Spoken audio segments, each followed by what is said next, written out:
Baik, Assalamualaikum warahmatullahi wabarakatuh. Perkenalkan, nama saya Muhammad Afi Jailani, NIM E2019-2275. Di sini saya akan membuat tugas, yaitu tugas UAS dari peradaban Islam, mengenai memberikan tanggapan dari 5 video teman-teman yang telah membuat makalah peradaban Islam dengan judul masing-masing begitu. Baik, langsung saja. Di sini saya akan memberikan tanggapan dari makalah yang dari saudara Firman tentang perkembangan Islam di Spanyol begitu.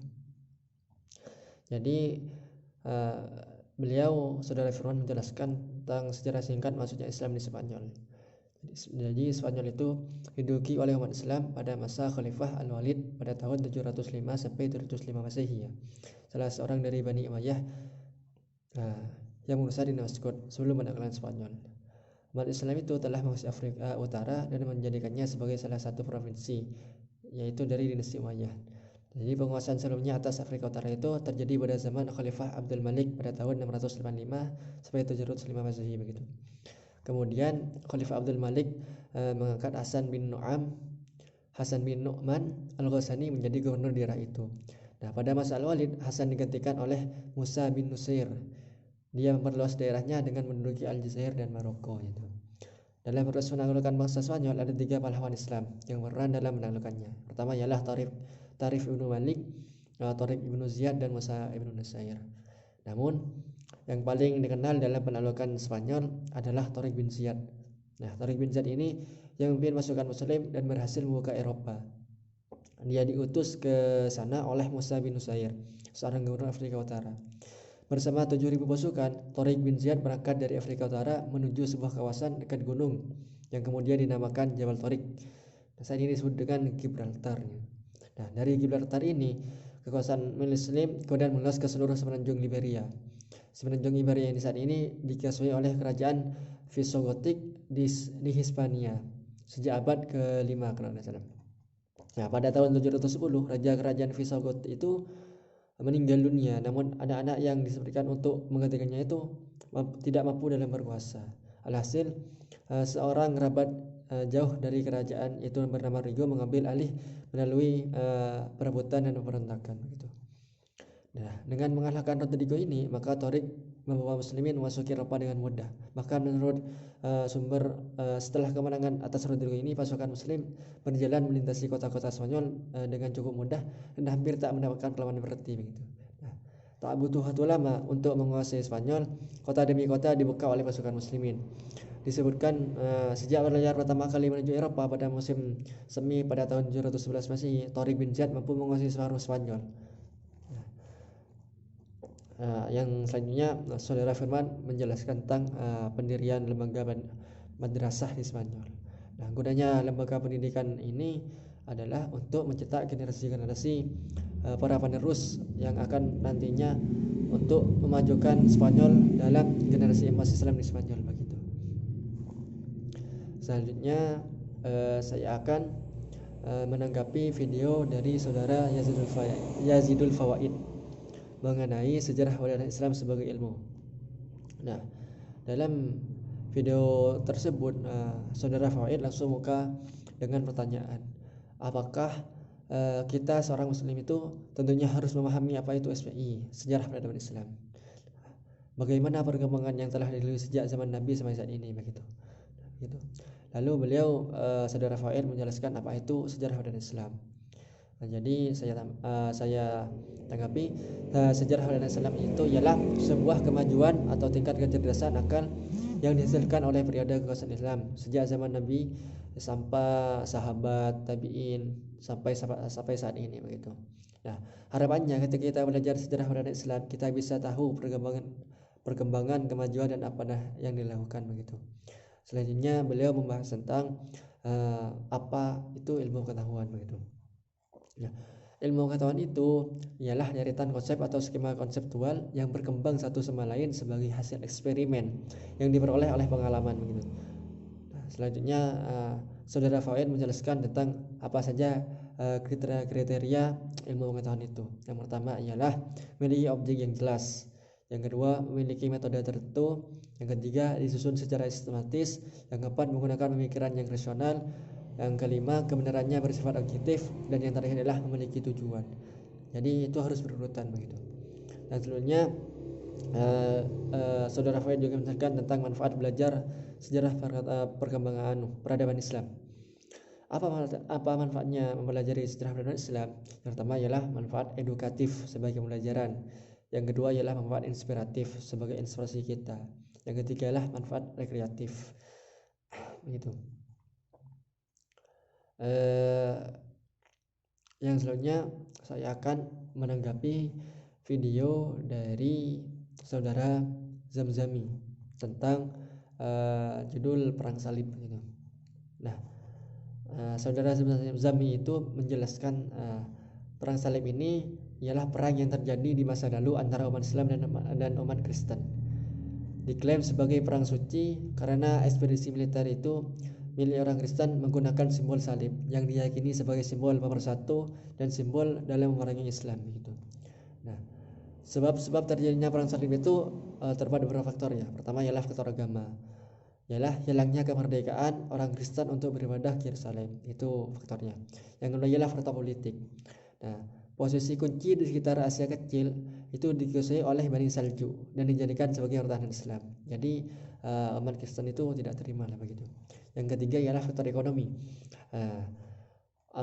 Faktor ekonomi ini memotivasi orang Eropa kelas rendah karena sering mendapatkan tekanan dan dikenai pajak oleh umat Islam begitu. Perang salib ini terjadi dalam 3 periode ya. Yang pertama ialah tahun 1096 sampai 1144 Masehi. Nah, periode kedua ini pada tahun 1944 sampai 1192. Nah, yang periode ketiga ialah 1192 sampai 1291 Masehi begitu. Nah, apa saja dampaknya yang terjadi perang salib? Yang pertama ialah bertambahnya wilayah Bizantium. Yang kedua, pasukan salib dapat berkenalan dengan budaya Islam yang sudah maju. Yang ketiga ialah mulai kritis terhadap berita-berita pembukaan kerajaan-kerajaan baru. Yang keempat ialah sistem perdagangan timur dan barat semakin pesat begitu. Ya, mungkin itu. Yang video tanggapan selanjutnya yang keempat ialah dari saudari Nida Ainun Rifah tentang peradaban Islam pra Islam mengenai sistem politik, kemasyarakatan dan sistem kebudayaan. Nah, beliau saudari Nida itu membagi 2 kondisi. Pertama adalah kondisi politik. Nah, mode organisasi bangsa Arab pada saat itu ialah lebih dominan pada kesukuan atau kabilah. Nah, kabilah ini merupakan sebuah pemerintahan kecil di mana asas eksistensi politiknya adalah satuan fanatisme. Yang kedua ialah kondisi masyarakatnya. Nah, masyarakat Arab itu terdiri dalam 2 kelompok. Yang pertama ialah penduduk kota atau hadari. Mereka ini menetap dan sudah mengenal cara mengelola tanah, berdagang, dan perdagangannya ini sudah sampai di luar Arab gitu. Yang kedua ialah penduduk gurun atau biasa disebut dengan Badui. Mereka itu berpindah-pindah tempatnya dan tujuannya hanya untuk mencari air dan rumput untuk unta, mengembala, berburu dan menyerang musuh. Selanjutnya saudari Rifa itu Nida menjelaskan tentang sifat dan karakter orang Arab pra-Islam. Sifat dan karakter orang Arab pra-Islam itu dari segi positifnya itu banyak, mulai dari mereka sangat pemberani, pintar dalam berdagang dan sebagainya. Namun sifat positif ini tertutup oleh sifat-sifat negatif mereka. Contohnya tidak berlaku adil dan sebagainya lah begitu. Selanjutnya sistem kepercayaan dan kebudayaan pra-Islam. Saudari Nida itu menjelaskan pada saat sebelum Nabi Muhammad diutus untuk menyempurnakan agama sebelumnya, para orang-orang Arab jahiliyah itu sudah mempercayai Allah sebagai Tuhan. Namun mereka juga mempercayai berhala-berhala sebagai menurut sekarang itu wasilah lah, sebagai pengantar kepada Allah. Nah, inilah yang menjadi kontradiksi ya. Orang Arab bukan hanya menyembah Allah, tapi pengkultusan terhadap berhala-berhala ini. Nah, berhala-berhala itu Pada saat itu yang terkenal adalah 3, adalah Lata, Uzza dan Mana begitu. Selanjutnya saya akan memberikan tanggapan dari video saudari Suci Widya Dinika mengenai Islam Nusantara. Nah, setelah Islam Nusantara itu dimulai populer sejak peralihan dari abad ke-20 sampai abad ke-21 sebagai respon terhadap gerakan Islam transnasional. Nah, istilah Islam Nusantara ini mengacu kepada gugusan kepulauan yang mencakup Malaysia, terus Thailand, Filipina, Singapura dan sebagainya, atau biasa disebut dengan Asia Tenggara. Namun di sisi lain, Islam di Asia Tenggara ini menjabarkan Islam yang santun, toleransi dan menghargai antara suku, agama dan budaya, sehingga perlu adanya perubahan guna menghilangkan stigma kekerasan atas nama Islam. Nah, begitu. Nah, Islam Nusantara sendiri atau model Islam Indonesia ini adalah suatu wujud empiris Islam yang digaungkan di Nusantara setidaknya sejak abad ke-16 dan diperkenalkan secara resmi oleh organisasi Islam Nahdlatul Ulama pada 2015. Islam Nusantara itu sendiri didefinisikan sebagai penafsiran Islam yang mempertimbangkan budaya dan adat istiadat lokal di Indonesia dalam merumuskan fikihnya, begitu. Nah, saudari Dinika Suci ini menjelaskan tentang karakteristik dan kesamaan Islam Nusantara. Nah, Islam Nusantara itu memiliki karakteristik yang khas sehingga membedakan dengan karakteristik Islam kawasan lainnya, antara Mesir, Arab dan sebagainya itu beda. Nah, wilayah Nusantara ini memiliki sejumlah keunikan mulai dari keunikan geografis, sosial politik dan tradisi peradaban lah begitu. Islam Nusantara ini merupakan Islam yang ramah, terbuka dan mampu memberikan solusi terhadap masalah-masalah bangsa dan negara. Sejak awal, Islam Indonesia memiliki corak dan tipologi yang tersendiri, yaitu Islam yang ramah dan moderat. Keistimewaan Islam Nusantara memiliki kekayaan budaya yang sangat luar biasa, memiliki tanah yang subur dan posisi geografisnya itu juga mendukung lah begitu.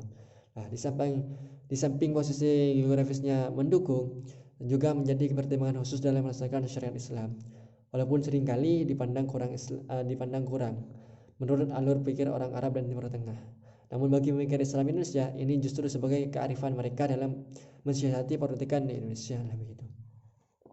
Selanjutnya ialah respon Islam terhadap peradaban Barat dan modern. Yang pertama ialah sumber permusuhan Islam dan Barat. Pada awalnya yang menjadi sumber permusuhan Islam dan Barat terjadi karena dua hal. Yang pertama ialah dendam historis dan yang kedua ialah kesalahpahaman masyarakat Barat lah begitu. Nah, dendam historis ini terjadi saat meledaknya kebencian kaum Kristen Barat dalam bentuk pengorbanan api perang terhadap umat Islam, yaitu dengan terjadinya perang salib pada tahun 1096 sampai 1291 Masehi kalau nggak salah. Yang bertujuan untuk menghancurkan Islam, namun umat Islam gagal dilumpuhkan pada situ, bahkan kemenangan banyak diraih oleh pasukan Islam. Nah, kesalahpahaman masyarakat Barat terhadap Islam dikarenakan mereka umumnya mempelajari dan memahami Islam dari buku-buku para orientalis, ya itu para pejuang-pejuang Kristen lah begitu. Nah, kesalahpahaman ini diperparah dengan gencarnya serangan propaganda melalui media massa. Di sisi lain, dunia Islam letak geografisnya itu sangat strategis bagi kepentingan politik dan militer karena kekayaan alamnya itu, khususnya seperti minyak yang merupakan kebutuhan vital bagi industri Barat lah begitu sampai saat ini lah begitu. Yang kedua ialah respon Islam terhadap peradaban Barat karena terjadi konflik yang dipicu oleh semangat imperialis terhadap membuat jurang yang semakin lebar antara kelompok dominan Barat dan juga kelompok didominasi Islam. Nah, jalan keluar dari kemelut ini ada dua, dengan cara dialog atau melawan hegemoninya. Dialog adalah model penyelesaian yang paling sedikit menanggapi risiko. Model utopis dalam melawan hegemoni itu dengan potensi kekuatan yang ada lah begitu. Saudari ini mungkin menjelaskannya seperti itulah tanggapan saya. Mungkin ini yang dapat saya tanggapi dari video-video teman dari Limia Video. Mungkin ada kesalahan, mohon maaf. Wassalamualaikum warahmatullahi wabarakatuh.